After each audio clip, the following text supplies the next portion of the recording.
channel, Planning with Bree. My name is Breana Kechelle, and today I'm going to be talking about all the books in the series. What is the plural for series? Let's start with one I don't know if any of you know about, the Ice Cream Girls. So if I go in order of how I rented these out, by the way, spoiler alert, all of these are rented from the library. Every single book I have here, I got from the library because I just don't know if I want to buy these books if I don't know if I like them yet. I don't know how y'all do it.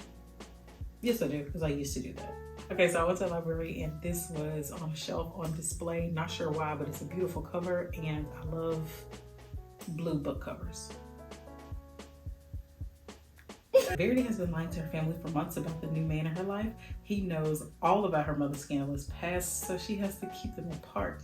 When he threatens to tell the world everything, Verity is desperate enough to do anything to stop him. So when he is brutally attacked and left for dead, she becomes the prime suspect. Verity claims to be innocent, but why won't she tell the police everything?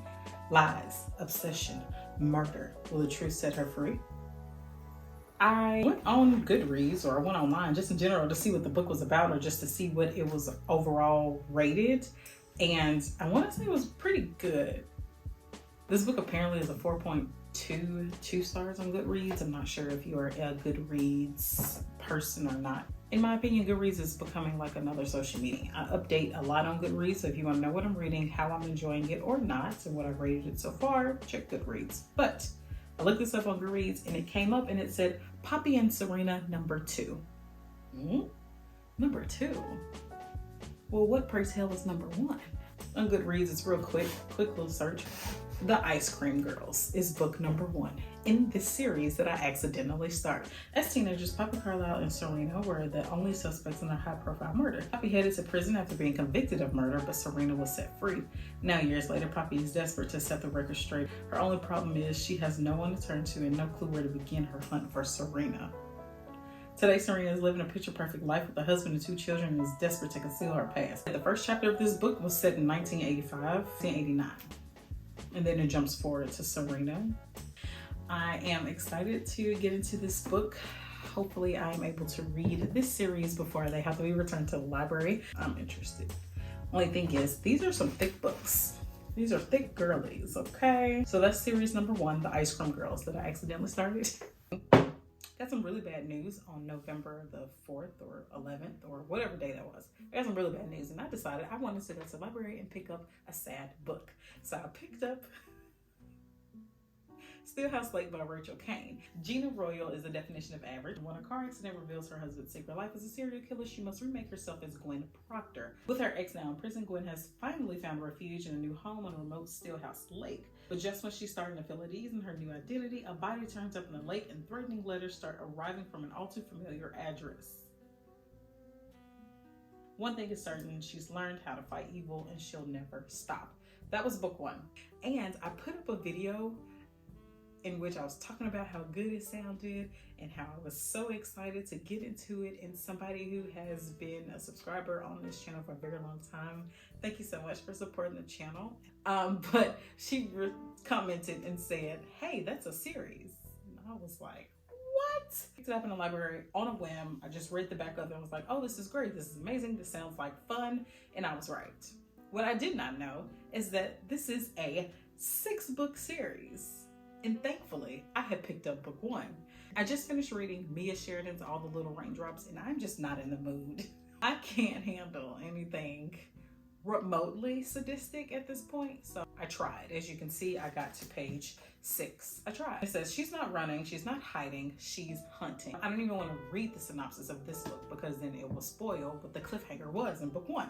All I can say is I accidentally started this series and I'm very excited to read it. The second book jumps right in. It jumps right in, I think literally 12 days after the end of the first one, after the end of the cliffhanger in the first book. But since it starts off already high in suspense, I have not been able to delve deep into it yet, but I will.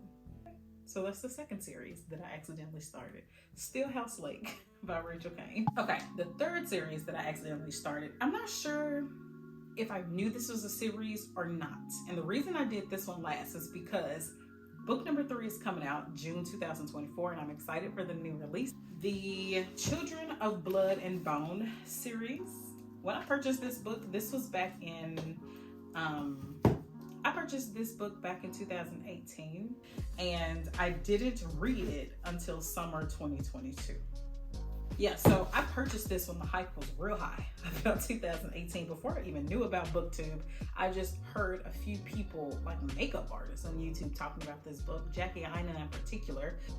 I really enjoyed this book. When I read it summer 2022, I was just getting into BookTube and people were kind of over it. They were not checking for Children of Blood and Bone, but I'm here to tell you that as somebody who is just getting back into reading and somebody who does not read a lot of fantasy, this is a girl whose mom threw her Harry Potter books out because witchcraft was not allowed in my house, okay?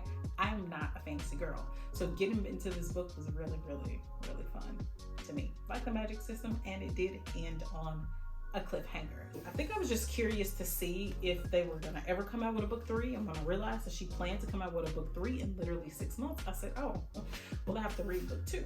No idea what book 2 is about, but since I know that book 1 ended on the cliffhanger, I had to go pick it up. And it was at the library that is closest to my house, so it was like fate that I continue the series, right?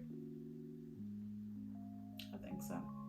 I don't know if I can tell y'all what this book is about because it kind of spoils the first book. All I know is read the first one. I can read the first. This book has 3 different perspectives. It follows Zelly, who is a magi, has magic, but the people who rule in this world decided that they didn't want her people to have magic anymore, so they destroyed the magic. However, she is one of the few who practices underground, I guess you could say. I don't know. I don't think I'm explaining this well, but she lives in a poorer part in this world and she has magic, and she is quite good at it. One of the opening scenes is her like battling with somebody else. It's really good stuff. Not a real battle, it's a fake battle. Anyway. So the other perspective is from the princess of this world, who finds out that her father is doing something weird with the magic. She is trying to figure out why her dad is not allowing these people to exercise their magic in the way that they're intended to do so. So it follows her perspective as she is supposed to be in the castle, but she is not. Where did she go? Why did she leave? What is she doing? And then it also follows her brother, who is the son of the king of this world, who wants to keep magic underground and suppressed. That's what this book is about. I like the world, I like the magic, I like the characteristics of each one of these characters, I like their motivations and why they were in this book and what they were doing. Everything made sense. Every place they were going made sense. Every battle, every war, everything. It was just fun. I liked it. So I'm excited to get into the book 2. So I am ready for the 3rd book in the series. Okay. Let me know which one I should read next. Should I keep reading book 1 of Ice Cream Girls? Should I read book 2 of Stillhouse Lake, which is called Kilman Creek? Or should I read book 2 of Children of Blood and Bone, which is called Children of Virtue and Vengeance? I know which one I think I want to start, but I'm excited to hear what you guys think down in the comments below, so let me know. Please be sure to like, share, and subscribe, and I'll see you in the next one.